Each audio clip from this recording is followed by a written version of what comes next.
또영주TV의 또영주입니다. 2024 카타르 아시안컵이 개막을 했죠. 그리고 한국 대표팀은 조별리그 1차전 바레인전에서 3대1로 승리를 거뒀습니다. 한국 대표팀은 아시안컵에서 두 차례 우승을 차지했지만 정말 오래된 이야기죠. 1956년도 1회 대회, 1960년도 2회 대회에서 우승을 차지한 다음에 64년 동안 아시안컵 우승과는 인연을 맺지 못했습니다. 하지만 바로 이 2024 아시안컵은 이야기가 다릅니다. 멤버가 정말 화려하거든요. 이번에는 반드시 우승을 해야 되는데 첫 경기 바레인전에서 이강인의 멀티골을 앞세워서 3대1로 승리를 거두면서 산뜻한 출발을 보여줬습니다. 물론 아쉬운 점도 분명히 있었어요. 그렇기 때문에 바레인전을 통해서 한국 대표팀 어떤 경기력을 보여줬는지 한번 돌아보고 아쉬운 점은 무엇인지 한번 되짚어보는 시간을 갖도록 하겠습니다. 함께 가시죠. 렛츠고! 한국 대표팀은 2조에 속해 있죠. 바레인, 요르단, 말레이시아와 한 조에 속해 있는데 1차전 바레인을 상대로 3대1로 승리를 거뒀습니다. 사실 전반 20분 동안 제대로 된 공격을 보여주지는 못했어요. 첫 경기에 대한 압박감이 매우 컸던 것으로 보이는데요. 그러다 보니까 바레인을 상대로 상당히 고전하는 모습이 있었지만 전반 20분 이후로는 점차적으로 분위기를 가져오기 시작하더니 황인범 선수가 전반 38분에 선제골을 넣는데 성공을 했습니다. 저는 황인범 선수의 골 장면에서 김민재 선수의 패스가 정말로 효과적이었다고 생각을 했습니다. 김민재 선수가 후방에서 왼쪽 측면으로 한 번에 찔러주는 패스, 그 패스에 의해서 공격의 템포가 올라갔고 이재성 선수가 그 상황에서 반대편으로 넘겨준 것을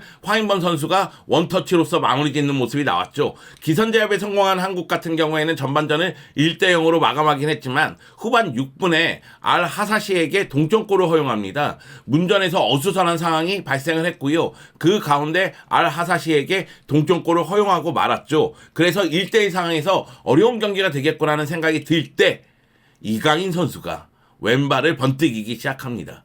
이강인 선수 정말 대단했습니다. 사실 저는 전반전에는 이강인 선수의 오른쪽 라인보다는 이재성 선수의 왼쪽 라인이 더욱더 힘을 발휘했다고 생각을 해요. 근데 후반전에 이강인 선수가 김민재 선수의 패스를 받아서 마무리 짓는 모습이나 황인범 선수의 패스를 받아서 마무리 짓는 모습, 정말로 침착하고 정말로 테크닉적인 왼발 슈팅을 보여주면서 결국은 한국이 3대1로 승리를 거뒀습니다. 이 경기는 전체적으로 한국이 주도한 경기예요. 점유율도 71%고 슈팅도 14개, 요요 슈팅도 5개, 패스 성공률도 88%입니다. 그런데 바레인 같은 경우에는 전반전을 굉장히 잘 치르긴 했어요. 바레인이 4-4-2로 나오긴 했지만 수비할 때에는 거의 6-4 포메이션 같은 느낌도 들었거든요. 수비형 미드필더 2명이 내려와서 수비 라인의 수비 숫자를 늘리는 상황이었고 투톱이 밑으로 내려와서 미드필더 라인의 숫자를 계속 유지하는 모습이었습니다. 그러다 보니까 대한민국 대표팀이 공간을 찾아 들어가기가, 득점 기회를 만들기가 쉽지 않았었죠. 그런데 후반전의 이야기가 좀 다릅니다. 알 하사시 선수가 동점골을 넣은 다음에는 정상적인 경기 운영을 하는 모습이었거든요. 아마도 골을 넣은 다음에는 이 경기 잡을 수도 있겠는데? 대한민국 잡을 수 있겠는데? 이거 대열을 낚을 수도 있겠는데? 이런 생각이 선수들 머릿속에 있지 않았을까. 그러다 보니까 수비 라인에서 위치를 잡는데 조금씩 문제를 드러내기 시작했고 그 가운데 이강인 선수가 멀티골로서 승부를 결정짓는 모습이 나왔습니다. 일단은 첫 경기 3대1 승리를 거두면서 분위기를 탔다는 점이 매우 중요하고요. 그리고 이제 다음 경기부터도 이 경기에서의 파괴력을 계속 유지해 나가는 게 중요합니다. 자, 그러면 한국 대표팀 어떤 모습이었는지 제대로 살펴보도록 하겠습니다. 크리스만 감독은 4-4-2 포메이션을 바탕으로 해서 바레인을 상대했습니다. 굉장히 공격적인 전술을 썼는데요. 조규성과 손흥민을 투톱으로 가동을 하고 이재성과 이강인을 좌우 측면에 배치한 다음에 미드필드 라인에 황인범과 박용우를 배치를 했는데 박용우가 김민재와 정승현 위쪽에서 1차 빌드업에 관여를 하고요. 반면에 황인범은 공격적으로 위로 올라가는 장면이 있었죠. 그러다 보니까 4-1-3-2 같은 느낌도 들었습니다. 그리고 전방에 있는 조규성과 손흥민 같은 경우에는 손흥민은 뒷공간으로 들어가고자 노력을 했고 조규성은 폭넓게 움직이면서 수비 라인을 끌고 다니고자 노력을 했어요. 그리고 이기재하고 서령호가 적극적으로 공격 가담하면서 이재성과 이강인이 중앙 쪽으로 들어오는 모습이 있었죠. 상대 상대 수비 사이 공간을 포착해서 순간적으로 침투하고자 노력을 했는데 이거는 황인범, 이강인, 손흥민, 이재성 모두 보여줬습니다. 일단 뒷공간 쪽으로 빠져 들어가면서 상대 수비 라인 뒷공간 쪽에서 무언가 만들고자 노력을 했었죠.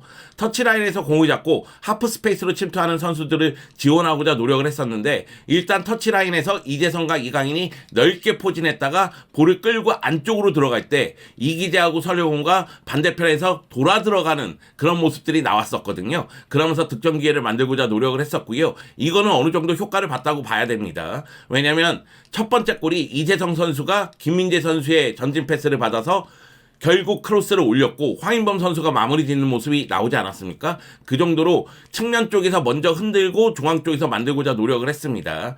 이강인은 안쪽으로 몰고 들어가면서 득점 및 플레이메이킹도 노력하는 모습이었는데 사실상 손흥민 선수가 득점에 조금 더 집중하고자 노력을 했고 손흥민 선수는 사실 좀 아쉬웠어요. 왜냐면은 결정적인 기회가 있었는데 이것을 놓치고 말았거든요. 그렇다 할지라도 그 득점 기회를 만들 수 있었던 게 손흥민 선수의 움직임이 있었기 때문이거든요. 결국 이제 손흥민 선수가 득점하기 위해서 뒷공간 쪽으로 빠져들어갈 때 이강인 선수가 중앙 쪽으로 들어와서 패스를 찔러주거나 넘겨주거나 또는 박스 안쪽으로 들어와서 왼발 슈팅을 통해서 득점을 노리거나 이런 모습이 있었습니다. 결국 이강인 선수도 멀티골을 넣었는데 성공을 했죠. 일단은 선수들의 퀄리티가 너무 높기 때문에 패스 앤 무브가 이루어지면서 상대의 측면 뒷공간 상대 수비 뒷공간 이런 부분들을 너무나 유기적으로 잘 노렸습니다. 그리고 전방부터 공격을 전개했을 때 볼을 잃으면 바로 압박을 가하면서 볼을 탈취하고 빠르게 전환하는 모습도 보여줬습니다. 크린스만 감독은 이 경기에서 한국 선수가 5장의 옐로 카드를 받았기 때문에 옐로 카드 받은 선수들을 교체 아웃시키면서 카드 관리를 해줬고요. 또 한 가지 조규성 선수를 빼고 홍현석 선수를 투입을 하면서 4-4-2에서 4-3-3으로 바꾸면서 안정적인 경기 운영을 보여줬습니다. 스코어가 앞서 있기 때문에 경기를 안정적으로 운영을 하면서 마무리할 생각을 보여줬고 그것이 이제 그대로 경기로 이어지면서 3-1로 마무리가 됐습니다. 아마도 아시안컵 조별리그에서는 이런 모습이 계속 유지되지 않을까라는 생각이 들어요. 상대가 선수비 후역습으로 나올 것이 분명하기 때문에 한국 입장에서는 공격적으로 경기에 임하고 골을 넣는 게 매우 중요하거든요. 그리고 골을 넣은 다음에는 안정적으로 경기 운영하는 게 중요하기 때문에 4-4-2 또는 4-2-3-1로 경기에 임하고 그리고 후반전에는 미드필더 숫자를 늘려서 4-3-3으로 변화를 꾀하지 않을까라는 생각이 듭니다. 물론 제가 생각하기에는 한 8강부터는 4-2-3-1 형태로 경기에 임할 가능성이 좀 더 높죠. 조규성을 원톱으로 두고 손흥민을 2선에 배치하는 모습이 나올 가능성이 있습니다. 워낙에 경기력 자체가 전반 20분 이후로는 좋았기 때문에 뭐라고 할 얘기는 그렇게 많지는 않아요. 그럼에도 불구하고 이 선수는 얘기해야 됩니다. 이 선수 누구요? 이강인이죠. 당연히 이 경기의 MVP는 이강인입니다. 이강인이 90분 출전해서 2골을 넣었거든요. 볼터치가 75회, 슈팅 3회인데 2차례가 유효 슈팅이고 그리고 골로 연결이 됐습니다. 패스 성공률이 91%나 됩니다. 45회 시도에서 41회나 성공을 시켰죠. 그 가운데 키패스는 3회나 되고요. 드리블 성공률도 63%나 됩니다. 사실상 이 경기는 물론 이제 손흥민 선수의 무게감이 상대 수비를 흔들어 놓긴 했지만 이강인 선수가 실질적인 에이스 역할을 톡톡히 했다고 봐야 되겠죠. 이강인 선수가 플레이메이커 역할도 하면서도 해결사 역할도 했으니까요. 그리고 이강인 선수가 멀티골을 넣었잖아요. 그것도 정말 아름다운 골들이요. 왼발 슈팅 진짜 헉소리 나더라고요. 그 정도로 이강인 선수의 움직임, 패스, 마무리 뭐하나 흠잡을 데가 없었습니다. 그 정도로 이강인 선수는 이 경기에서 화려한 플레이를 보여줬다고 볼 수가 있겠습니다. 크린스만 감독 경기 이후에 굉장한 만족감을 드러냈죠. 어수선한 경기였지만 잘 마무리해서 기쁘다. 일단은 다음 경기에 초점을 두고 준비를 잘 하겠다. 지난 경기들과는 다른 양상이었기 때문에 대처를 달리할 수밖에 없었다. 중국 심판이 너무 많은 카드를 이른 시간에 냈다. 저도 경기 보면서 느낀 건데 만인 주심이 카드를 너무 빨리 너무 많이 꺼내는 것이 아닌가 이런 생각이 들었었거든요. 특히 한국 선수들에게 카드가 많이 나오지 않았습니까? 전반전에만 박영우, 이기재, 김민재가 옐로 카드를 받았으니까요. 물론 후반전에는 또 손흥민, 조규성도 옐로 카드를 받아서 무려 옐로 카드를 5명이나 받았습니다. 그렇기 때문에 크린스만 감독 입장에서도 선수 운영 자체를 약간 달리했던 것 같아요. 중국 심판이 너무 많은 카드를 이른 시간에 냈다고 이야기한 다음에 바로 붙인 이야기가 이로 인해서 경기 운영이 힘들어졌다. 후반에 경고가 있는 이기재나 김민재를 교체할 수밖에 없었다. 저는 이 교체도 괜찮은 교체라고 생각을 해요. 이기재 선수는 이 경기에서 아쉬움이 매우 컸고 김민재 선수는 공수에서 활약이 매우 뛰어났지만 김민재 없을 때도 어떻게 대처해야 되는지를 보여준 경기가 아닌가. 김영건과 정승현으로 가야 된다는 게 나타난 경기가 아닌가. 김민재 선수가 워낙에 잘해주고 있기 때문에 우리가 김민재만 바라보고 있지만 김민재 선수가 못 나올 경우도 있을 거 아니에요. 그런 부분에 대해서 대처를 어떻게 할지도 좀 보여준 경기가 아닌가 그런 생각이 듭니다. 물론 저는 김민재 선수가 모든 경기에서 선발로 뛰기를 바라고 모든 경기에서 뛰어난 활약을 펼치기를 원합니다.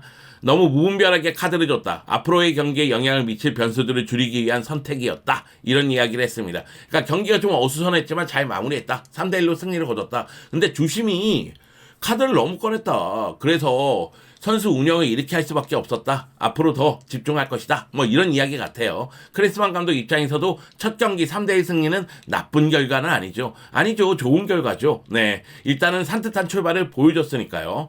자, 그럼에도 불구하고 위험 요소가 없느냐? 아닙니다. 있습니다. 일단 상대의 압박에 위험 지역에서 공을 잃는 장면이 나오고요. 조직적인 수비가 필요한 상황에서 순간적으로 짜임새가 허물어지는 모습이 있어요. 쉽게 얘기해서 우왕좌왕하는 모습이 있어요. 저는 한국 대표팀의 수비가 강하다고 생각하진 않아요. 김민재가 있음에도 불구하고 강하다는 생각이 들지 않습니다. 이거는 측면이 약하기 때문이고 김민재 파트너의 문제가 있기 때문에 그래요. 이 경기에서도 정승현 선수의 패스는 약간 위태로운 면이 있었거든요. 그리고 이기재 선수의 활약이라든가 설영우 선수의 활약이 100% 만족감을 주지는 못해요. 이 중에서 우리가 얘기하는 게 이기재 선수죠. 왜냐하면은 김진수 선수가 지금 부상이기 때문에 이기재 선수가 선발 출전할 가능성이 매우 높다는 거죠. 물론 이기재 선수를 벤치에 앉혀놓고 설영우를 왼쪽으로 돌리고 오른쪽에 김태환을 출전시킬 수도 있지만 일단 이기재는 출전 기회를 계속 잡을 것으로 보이는데 이기재 선수가 손을 쓰는 장면이라든가 수비 쪽에서 위치를 잡는 장면은 좀 불안해요. 이게 개인적인 생각인지 모르겠지만 그러다 보니까 이 수비 쪽에서의 안정감은 좀 다시 한번 생각해 봐야 되겠다 그런 생각이 좀 들더라고요. 일단 김민재 선수가 수비 리딩을 계속해서 잘해주기를 바랄 뿐입니다. 그리고 빌드업 상황에서 측면 윙어와 풀백들의 연동하는 문제점이 좀 있는 것 같습니다. 일단 이재성도 전형적인 윙어가 아니고 이강인 선수 같은 경우에도 다양한 위치에서 뛰는 선수이기 때문에 중앙 쪽으로 들어오는 성향이 있어요. 그 얘기는 뭐냐면 결국 이재성이라든가 이강인이 하프 스페이스로 들어오면서 플레이를 많이 할 것이란 얘기고 그러면 풀백들이 뒷공간으로 또 빠져들어가는 모습이 나와줘야 되는데 이런 모습들이 많지는 않았다는 거죠. 이거는 또다시 풀백과 연결이 되는 문제입니다. 그렇기 때문에 공격을 좀 전개하는 데 있어서 중앙 쪽에 있는 자원들, 조규성 폭넓게 움직이죠. 정말 부지런합니다. 그러면서 연결고리 역할을 하고자 노력을 하는데 스피드가 조금만 빨랐으면 좋겠다는 생각이 있지만 역시 조규성 선수 잘해주고 있고요. 손흥민 선수야 측면 자원이잖아요. 그렇기 때문에 최전방에서 뛰더라도 측면과 연동해서 들어가는 건 아무 문제가 없습니다. 결국은